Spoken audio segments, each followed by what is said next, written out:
The Man from U.N.C.L.E. stars Henry Cavill, Armie Hammer, and Alicia Vikander. I tried. It's directed by Guy Ritchie, and what this movie's about is basically the Americans and the Russians have to team up to take down these couple guys that have a bomb, and they're gonna blow up something.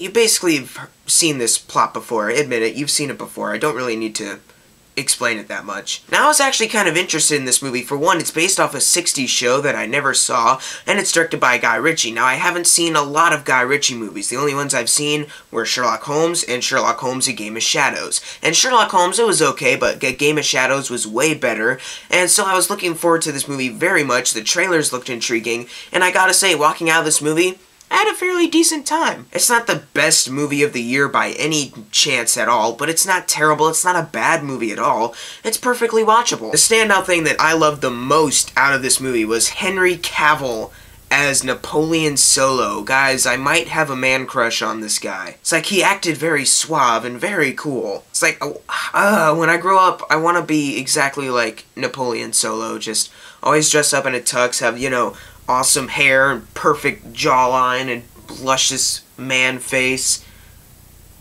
This is getting weird. The point is, Henry Cavill was so good in this movie. He's at his A game. I think this might be my favorite movie that he's in. I've only seen Man of Steel and this, so out of the two, probably this is his best performance because he's so good. He's like doing his all for this role, and it's really good. Another person I was really impressed by was Armie Hammer. Now, he was in The Lone Ranger.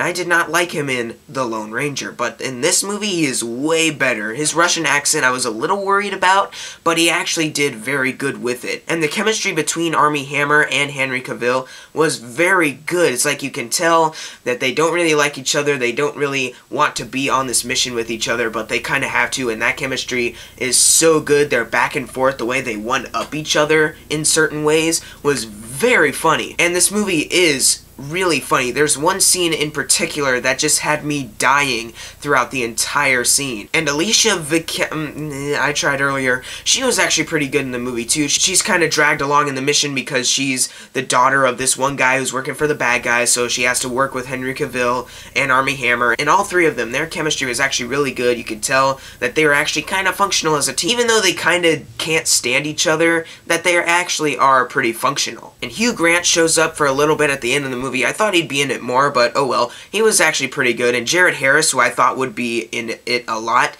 was actually in like about 5 minutes of the movie, so I was a little kind of disappointed by that, because I like Jared Harris. Like, I saw the Poltergeist remake. Unfortunately, I've not reviewed it yet. Why? I don't know. But he was like the only good part about that movie, and in Sherlock Holmes: A Game of Shadows, he played Moriarty, and I thought he killed it. So I kind of wanted to see more of Jared Harris, but you know what? He was pretty good. And the action scenes in this movie are very fun. There are a couple times where the Guy Ritchie style kind of takes over, which I'm fine with. You know, it didn't annoy me, but a couple times, just a couple tiny times, the style got a little annoying. Especially when there's like one scene that could have been really awesome and fun to watch, but they kind of fast forward it in this Guy Ritchie comic strip style editing thing.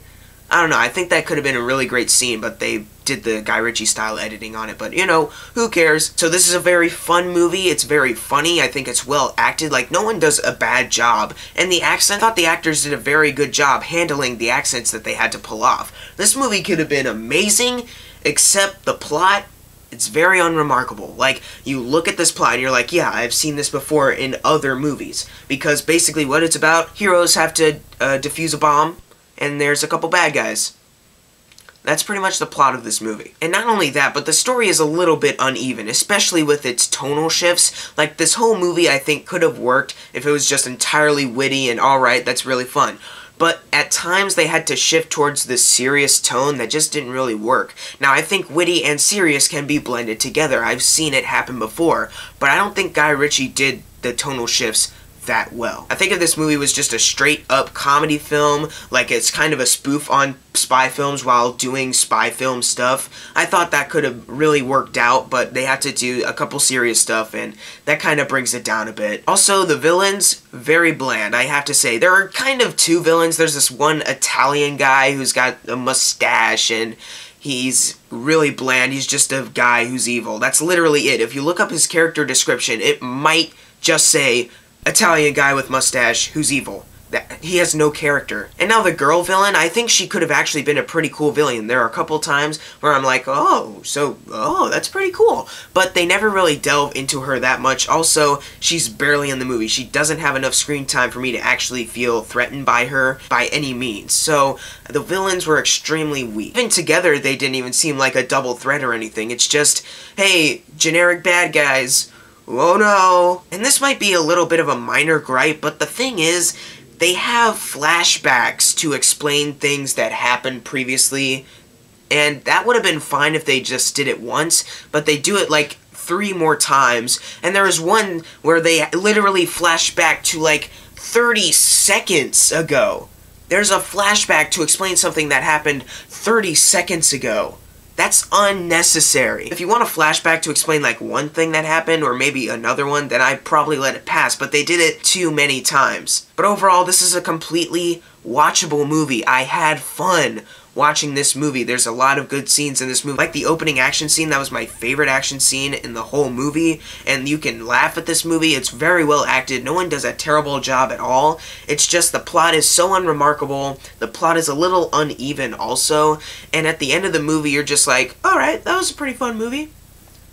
I probably don't need to watch it again, but, you know, it was fun. So I'm gonna give The Man from U.N.C.L.E. a B-. I was hoping after I'd see this movie, I would be able to tell you guys, don't let this movie bomb anymore, go see it. But unfortunately, it's just a decent movie. I can kind of understand why people wouldn't want to see it, because that Guy Ritchie style might put off a couple people. But if you saw The Man from U.N.C.L.E., leave in the comments below what you thought of it, and I am so sorry for the delay, but my 700 subscriber video will be coming very soon, and I've got to review 2 other movies that are very low, like Cop Car and Maggie, like very independent movies that barely anyone saw, so just give me time. I know I'm almost at 800 already. I'm sorry, but it's coming. Thank you guys for watching. Make sure to subscribe. I'm Jackson Fulcher. See you guys next time.